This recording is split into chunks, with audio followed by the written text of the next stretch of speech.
You are now listening to the one and only Nancy Ruffin. Follow your dreams. You know what? I can't find in Genesis where Joseph followed his dream. What I saw in Genesis was Joseph's dream followed him. So watch this.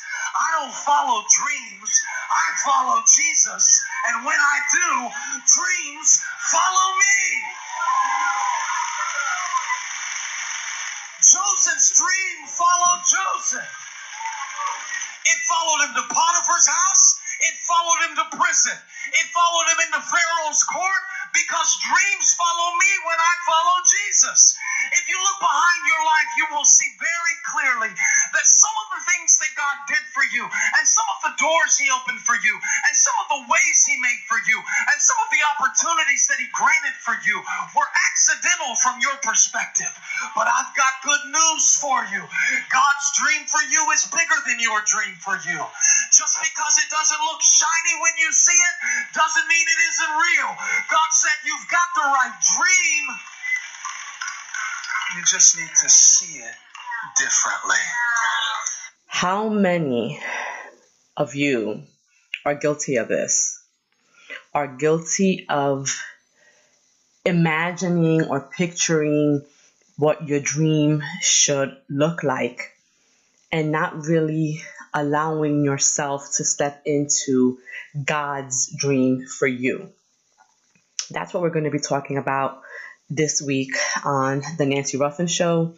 That clip that you just heard was Danger of a Dream from the Steve Furtick podcast. The Elevation Church podcast is one of the podcasts that I listen to weekly because it gives me the jolt of Jesus that I need, but it also allows me to put into perspective a lot of what I think about when I look at my own journey, when I imagine my own dreams and think about the life that I want to live and the things that I want to create. And so when I heard this podcast last week, I wanted to talk about it because I feel that many of us were conditioned to believe that we need to follow our dreams. And sometimes in doing that, we are overlooking our dreams that we're currently in because they don't look like we imagined them. So sit tight. When we get back, we're going to get into this conversation. You are tuned in to the Nancy Ruffin Show, a digital global classroom where individuals across all ages, backgrounds, and career levels tune in for guidance and motivation to live life on their own terms. Hosted by award-winning author, transformation coach, and the self-proclaimed Latina Oprah, the Nancy Ruffin Show is where inspiring thought leaders, modern-day influencers, and social game changers come to discuss their own personal journeys and have real conversations about the journey to success. It's where the next generation of leaders come to tap into their potential, ignite their fire, and expand their self-awareness. So if you're ready to power up and blaze trails of positive change, then you're in the right place. Let's get started.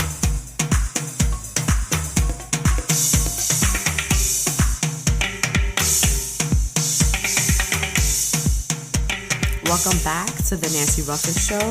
It is your girl, the one and only Nancy Ruffin. If this is your first time joining me, welcome. Thank you for being here. I am so grateful that you have decided to join me on this journey of mine. I guess if this is your first time, let me introduce myself to you. Let me tell you a little bit about who I am, what we do here at the Nancy Ruffin Show, and give you just a little sneak peek about what you can expect week to week. But before I do that, I want you to head on over to iTunes or wherever you are listening to this podcast on. Make sure that you are subscribed. And once you're done listening to this episode, go back, leave us a rating, and tell me why you enjoyed this podcast. I know that it might be a little time consuming. I promise you it won't take you longer than 2 minutes, but that 2 minutes really does a lot for the show and for elevating us and for making us visible to other listeners. And if you really enjoyed it, then I am humbly asking you to share in your social platforms, share on your news feeds, tell your friends about the podcast, and tell them why you love it, and tell them why you're going to tune in week after week to get your weekly dose of the Nancy Ruffin Show.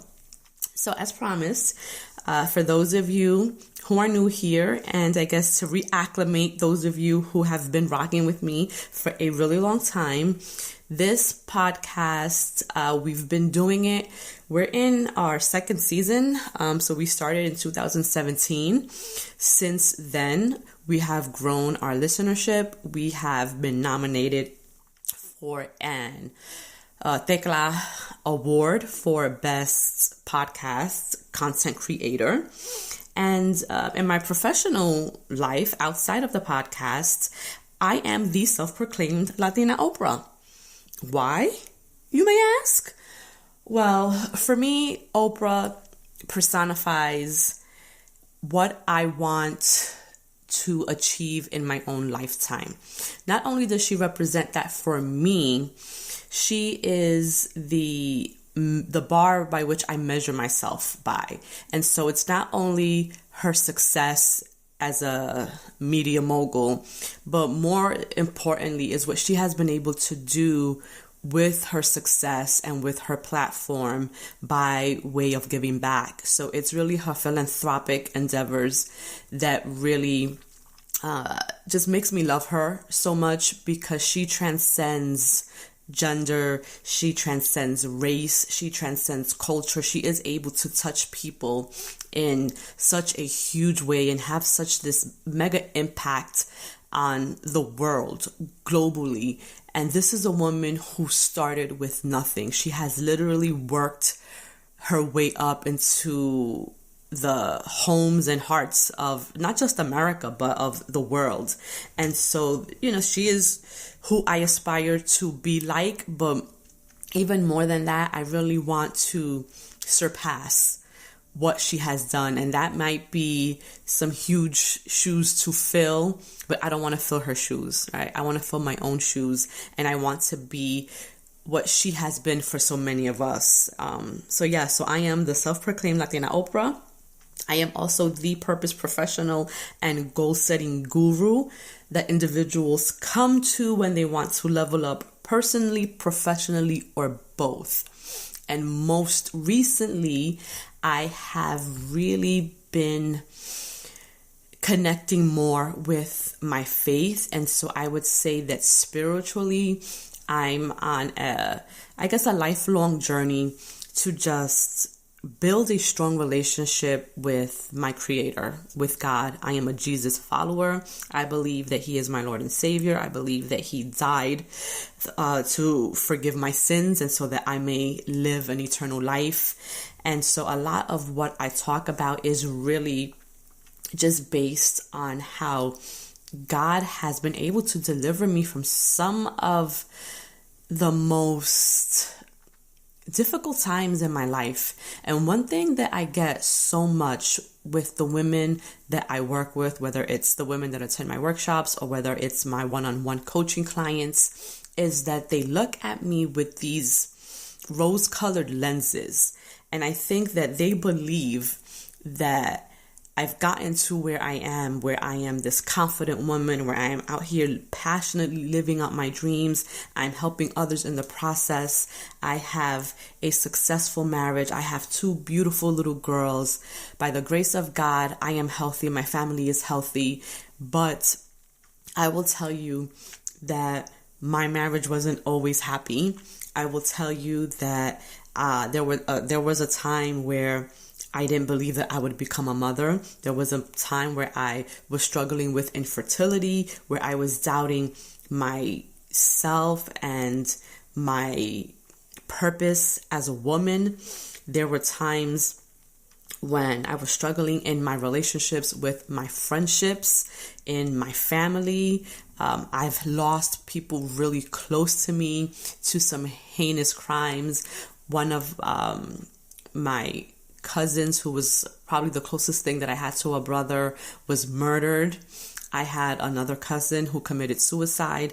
He was a few years younger than me, but he was like a little brother because he was the son of my uncle, who was like a second dad to me. And so I've gone through so many different times of struggle and despair and sorrow. And so I didn't just land where I am today. I wasn't always this confident woman. I wasn't always sure of who I wanted to be or what I wanted my life to look like or what I wanted my purpose to be. And so when women, tell me, oh, you're so confident and you have it all together, and how do you do it all? And the only answer that I have, and the God's honest truth, is by the grace of God. God has shown up in my life in so many different ways, even during times when I wasn't looking for him, times when I was trying to push him away, where I was just trying to live my life my way, not realizing that when I was doing that, I was the most miserable I had ever been.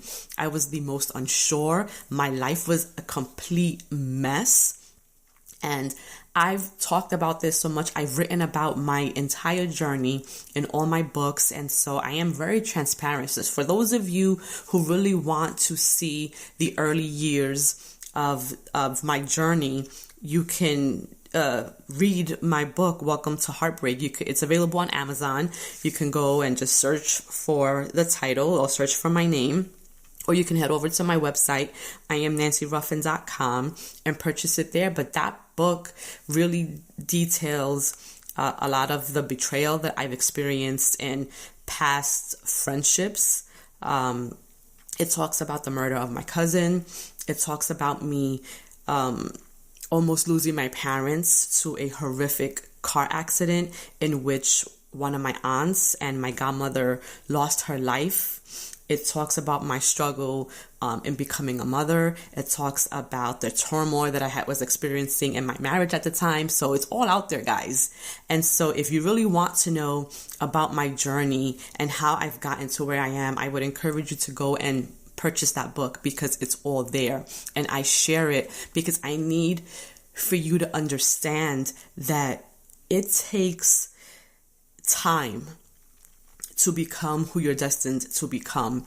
And so this week we're going to be talking about following your dream, what that means, what that really looks like, and how sometimes we run away from the very thing that we're supposed to be doing because it doesn't show up in the way that we imagine it, right? Some of you right now may be working or doing or following your dream, but because it's not this big, grandiose, shiny thing, you feel like you need to be doing more. You feel like you should be looking somewhere else, when in fact, where you are right now is exactly where God has placed you to prepare you for the dream that you are looking for.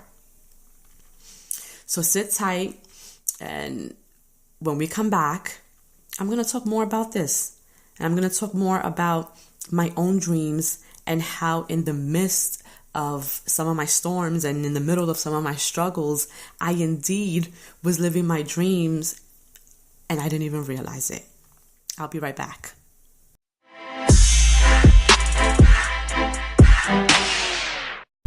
Have you ever thought about starting your own podcast?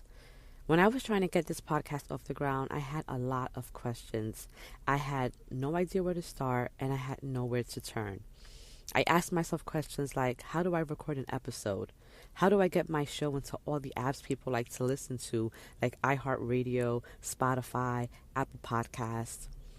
I even wondered, how can I make money from my podcast? And the answer to every one of these questions is really simple. Anchor. Anchor is a one-stop shop for recording, hosting, and distributing your podcasts. And best of all, it's 100% free and ridiculously easy to use. And now, Anchor can match you with great sponsors who want to advertise on your podcast. So what that means is that you can get paid to podcast right away.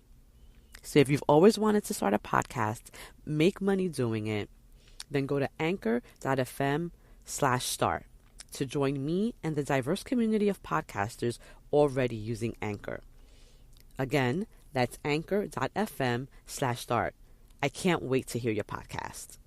My name is Avery Ruffin, and you're listening to The Nancy Ruffin Show.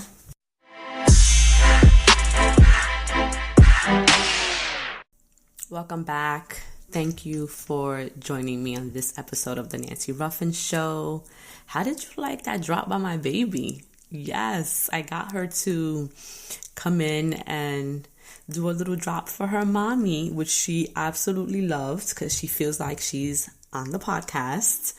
And, for those of you who are parents and are doing similar work or find yourself doing creative work and have children who are interested or are really engaged with you in the work that you do, try to find a way to incorporate them into that work so that not only do they feel seen and heard and valued, but that you also spark or ignite that creativity that lives within them. Encourage them to tap into that, to find something that they love and that they enjoy. And my daughters, both of them, they really love to sit with me and watch me as I'm recording the podcast or watch me when I'm editing it. And so I thought that it would be really fun to allow them to record their own drops. And Alexa has her own drop too, which I'll probably insert somewhere in this episode, probably towards the end. But it was fun, not only for them, but also for me. And this week we're talking about what it means to follow your dreams and how sometimes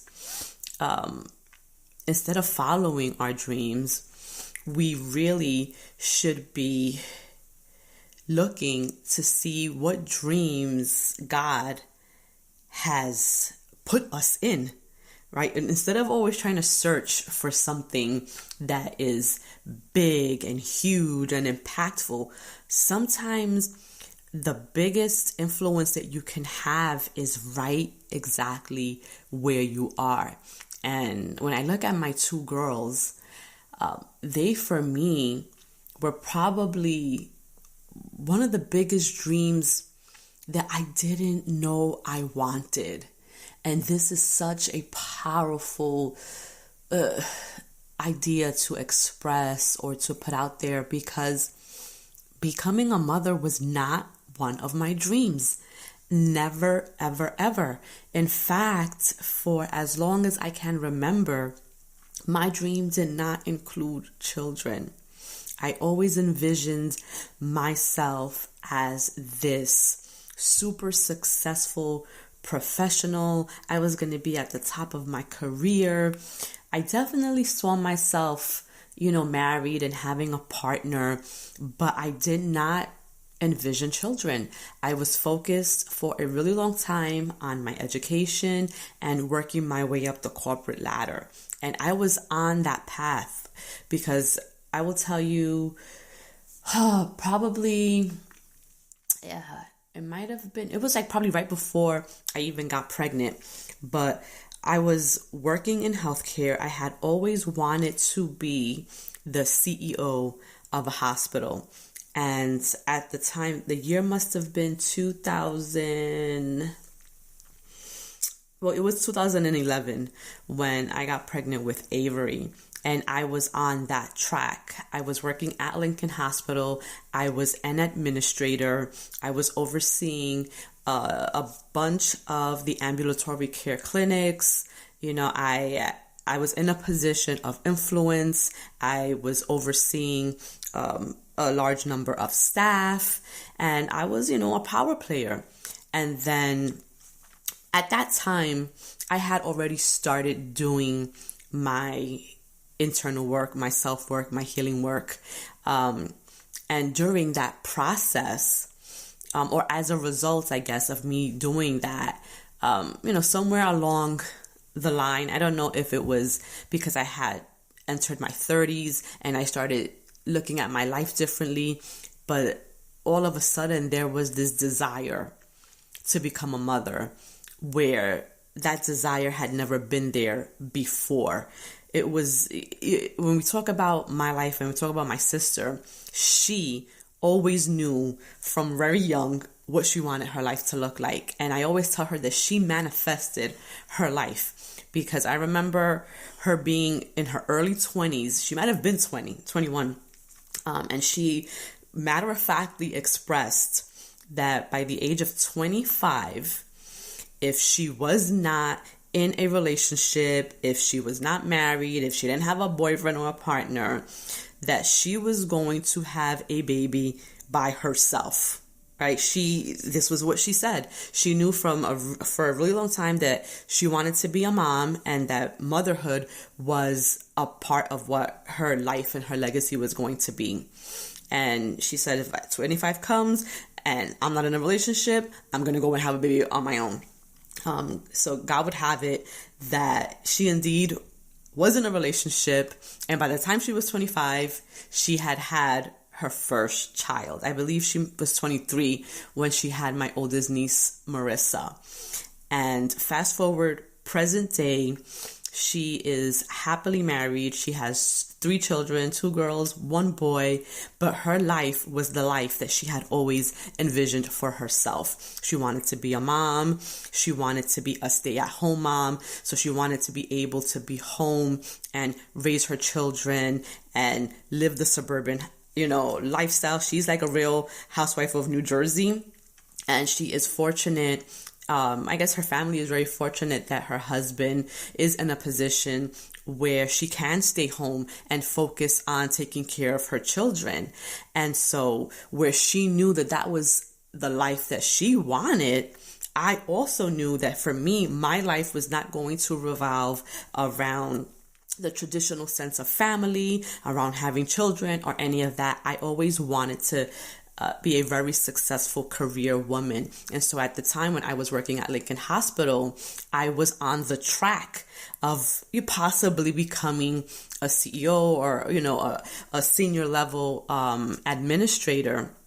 And then, God put this new dream in my heart of becoming a mother, because now I started seeing my life differently, and I started thinking about legacy, and I started thinking about what my future would look like once I was old and gray, and was a successful career gonna be enough for me to feel fulfilled when I was old and gray and I was looking back on my life. And so at that time, my husband and I had already been married for 10 years, and I felt like, wow, this is the next step. And I'm telling you, God put that desire in my heart, because it was not a desire that I had ever had. In fact, I never really liked children, if we're going to be honest here. And children never really liked me. I mean, to be, 100, we never really clicked. I mean, even with my own nieces and nephews, we still kind of don't like each other. I love them to pieces, don't get me wrong. But I was not that person that loved children. And so when this new dream appeared in my heart, it was unexpected.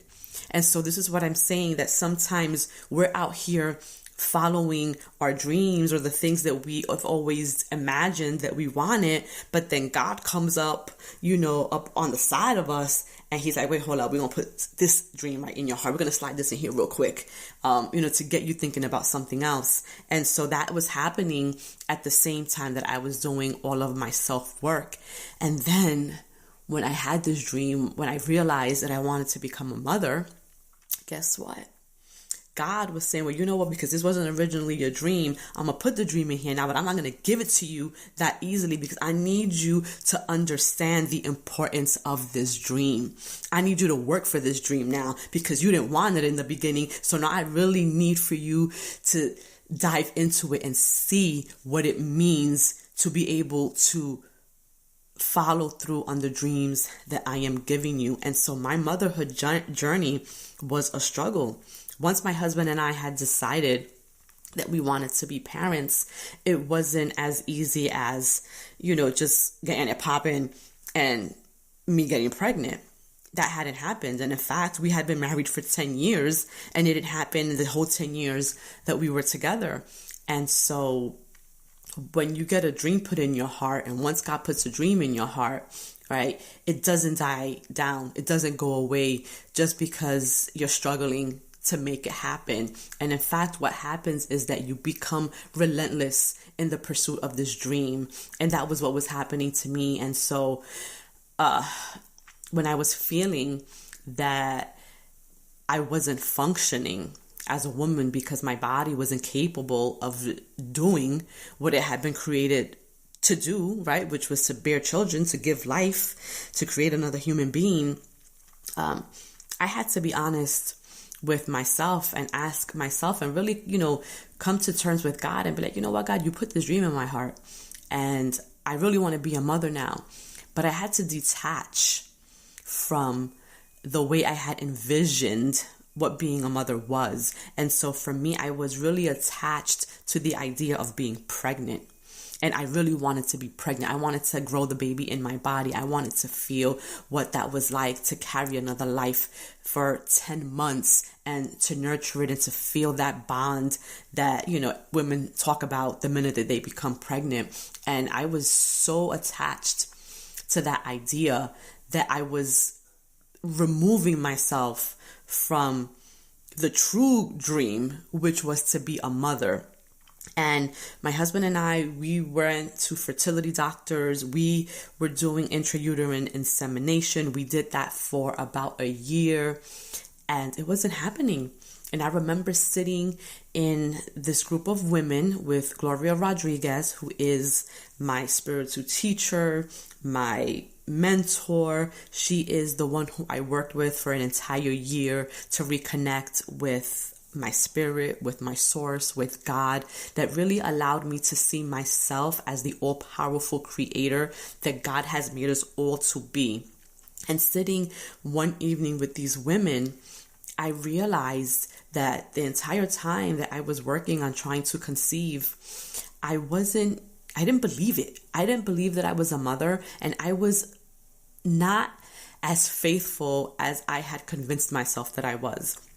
Not only that, I also was trying to dictate to God how I wanted to become a mother. And in my mind, I was like, I want to be pregnant. I want to have a baby in my own body. I want to be able to go through labor. I want to push. I want to do this. I want to experience all of that. And that evening, as I sat amongst these women, as I cried, and I really laid it all out on the table, I was honest with them and I was honest with myself.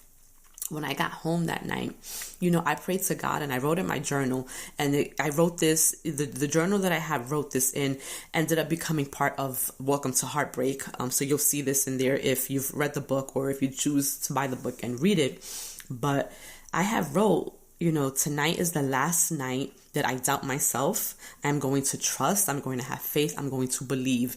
And God, by whatever way you make me a mother, I am open to receiving that. So I had let go of my own selfish desire to dictate the outcome by how I will become a mom. At this point, becoming a mother was more important to me than the actual physical desire to be pregnant.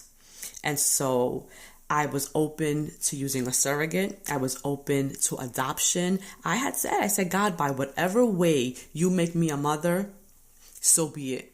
Whatever is your will. And I will tell you that the very next day, after I wrote this in my journal, I woke up feeling different.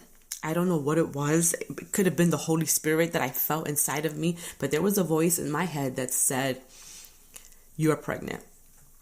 Take a pregnancy test."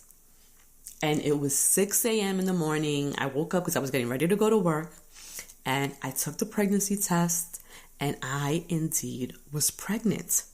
The minute I let go of wanting to control the outcome, the minute I relinquished my own selfish desire and completely gave it to God, that was when that dream manifested for me. Now, I told you that it was a struggle. It was a journey, that God wasn't going to just let me have it easy, right? So I was pregnant. I was over the moon, overjoyed, because I had never been pregnant in my life. We had been trying to conceive for over a year. It finally happened. I felt like, wow, God, thank you. You have finally given me what I've been praying for, right? Pause the brakes on that, right? Because what happened? A few weeks later, probably 10 weeks later, after going to the doctor, after confirming the pregnancy, we went for the initial appointment. The heartbeat was there. Everything was great. But then when we went back for our second appointment, there was no heartbeat. And the doctor told me matter-of-factly that the pregnancy wasn't viable, that I was going to miscarry. He even told me, if you like, we can perform a D&C. And I was in denial. And I was like, no way. I mean, like, God was not going to put this baby inside of me so that I could end up miscarrying, right? Well, the doctor was right. I ended up miscarrying. And that was not the baby that I was meant to have. I will tell you that experience devastated me. It was a loss unlike anything I had ever felt in my life. I felt as if God had placed this child in my hand and then snatched it from me. I felt like he was playing a cruel joke on me. And I know I may have shared this story on the podcast before, but this is a prime example of being or living in a dream, thinking that you have this dream that you want. I wanted to be this hospital administrator. I was living that. I was doing that. I was following that career path. And then amidst that dream, God put a different dream in my heart. And then when I lost that, I felt like I had lost everything. I had lost the will to continue. I was like, no way, there's no way I'm going to go through this process again, because that meant that my husband and I would have to go back to the fertility doctor. We would have to do the intrauterine inseminations. We would have to do it all over again. And then for what? To take a chance to miscarry again? Like, no, I was like, no way. There's no way I can go through this again. But something happens when you have this desire. When God puts a dream in your heart and it's God's will for you, that desire does not go away. No matter how much you try to will it away, no matter how much you try to bury it, no matter how much you try to not think about it, that desire does not go away. And so I had decided, my husband and I together, we had decided, all right, we're going to try again, because we wanted to be parents. I think more me than him, to be honest. And 5 months after the miscarriage, I got pregnant again. This time with my baby Avery. And here she is, a healthy, beautiful 6-year-old, about to be 7, little girl. And she is the biggest blessing, that my greatest dream manifested that I didn't even know I wanted until I wanted it. And that experience really started to shift my idea of what my life was supposed to be, about what my purpose was, of what I wanted to create in my lifetime.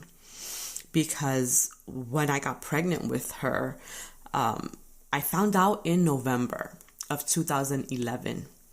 In October 2011 was when I started working at Lincoln Hospital in this administrator position, where I was overseeing all of these ambulatory clinics, and I was on the path to becoming, the hospital administrator CEO that I had always envisioned for myself. But once I got pregnant, that dream dissolved. I no longer wanted to be the CEO of a hospital. And to this day, I no longer want that. Is not the dream that I want, although it was the dream that I wanted for a really long time. It was what I decided my career on. It was what I went to school for. It's what I took out thousands and thousands of dollars in student loans to do. I got a master's in business administration, well, an MBA in healthcare management. That's what I wanted to do. That was my dream. But amidst that dream, God put another dream in my heart. And while I was doing my self-work, my healing work, I wanted to become a mother. And I will tell you that the birth of my children has catapulted me into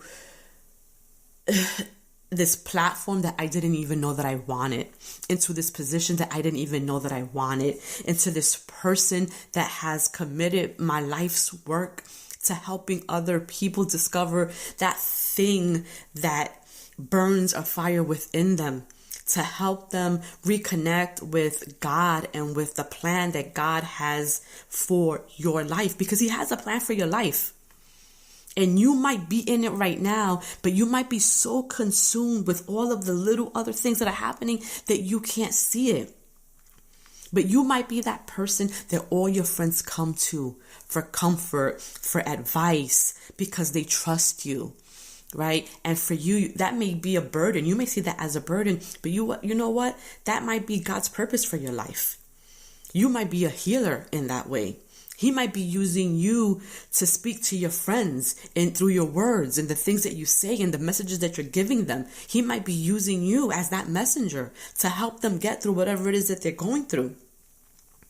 You have to dig deep within yourself and identify those things that, one, you're really great at, you're passionate at, and the things that don't go away, right? Think about the things that you enjoy doing as a child, that for whatever reason you have put to the back burner because life happens, right? Maybe you don't have the time to do those things. Maybe you're working 2 jobs. Maybe you're, shuffling kids back and forth from their activities. You might be a wife or a husband, or, you're really, you're responsible for a huge team at work. And so you're so busy and you don't have any time to focus on the things that you really enjoy doing. Right? But those things, if you look deep enough, if you tap into that deep enough, there is purpose there. You have to figure out what that is, how you can tap into those things that you love and give them and be in service to others. Because I wholeheartedly believe that we are here on this earth to be of service to others. We're here to do God's work in whatever way He has gifted us. I have a friend who is a phenomenal fashion designer. I absolutely love her. I've mentioned her on this show before. My girl, Michelle, she is the designer for Live in Fashion, but she is so devoted in creating these beautiful, impeccable pieces that make women feel beautiful. And that is her purpose. She has a way of taking these items and just bringing out the best in whoever wears them, right? And that is her purpose. And we each have that. But you have to figure out what that is for you. And it might be, you might be in it right now. It might be whatever it is that you're doing at work. Maybe you're an excellent communicator. Maybe you're great at numbers. Maybe you're an excellent communicator. And so, you're put in these positions where you can represent your company really well, right? How can you use that to elevate God and use what He has given you to be of service to others? And maybe your influence is right within the circle, your team at work, being able to uplift them. Maybe you have a boss who is difficult, and maybe you have patience, right? And maybe you're the only one that knows how to communicate with your boss and how to make sure that things get done. And you're that person that ties it all together amongst your other team members. We all have something. And so sometimes our dreams, we're in the middle of them.